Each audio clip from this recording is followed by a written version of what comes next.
Hello મિત્રો, તો કેમ છો બધા? મજામાં જશો ને? આજે આપણે બનાવી રહ્યા છીએ અમારું નાનકડું ઘર. કેમ કે તમને તો બધાને ખબર જ છે કે હું કરી રહ્યો છું સંપૂર્ણ ભારત યાત્રા ગુજરાતથી. અને અત્યારે આપણે રોકાણા છીએ ઝારખંડ અને ઓડિશાની બોર્ડર કે અને ત્યાં મસ્ત શિવનું મંદિર છે, ત્યાં આપણે રોકાણા છીએ અને આપણું એક નાનકડું ઘર તૈયાર કરી છીએ. તમે ખાલી જુઓ કેવું લાગે છે ને કોમેન્ટમાં જરૂરથી કહેતા રહેજો.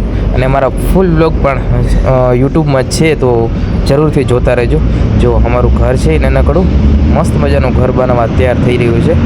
જો ધીરે ધીરેથી બધી વસ્તુ એક એક કરીને બધી લગાવવાની હોય છે. તો પહેલાં ટેન્ટ, પછી તેના બે મોટા સળિયા છે એ લગાવી દીધા આપણે. અને તમે કદાચ ટેન્ટ ના લગાવતા આવડતું હોય તો વિડીયો પૂરો જોજો, એ પણ આવડી જશે. બે લગાવીને ચારે બાજુના હૂંક આપેલા છે, એ હૂંક પણ આપણે લગાવી દીધા. અને એની પછી જે ઉપર એક મસ્ત મજાનું છે કે જેથી વોટરપ્રૂફ હોય છે, કે જેની પાણી બીજું ન આવે. પછી આપણે અંદર મસ્ત ટેન્ટ, આપણું ઘર થઈ ગયું મસ્ત તૈયાર. આપણા ઘરની અંદર આપણે મસ્ત મજાના અંદર વછાણ કરી નાખશું, એટલે કે કંબલને વસાવી નાખશું. જો એ કંબલને લગાવી દીધા. કંબલને લગાવીને મસ્ત મજાનું તૈયાર કરી નાખ્યું છે. એટલે આપણે હવે સૂવા માટે થઈ ગયા છીએ રેડી એકદમ. તમે જુઓ ખાલી. એના પછી નીચે થોડુંક ઠંડુ વધારે લાગે છે, તો એના પાસે બીજું નાનકું કંબલ એક પણ રાખી દઈએ. તો બધા મિત્રોને હર હર મહાદેવ.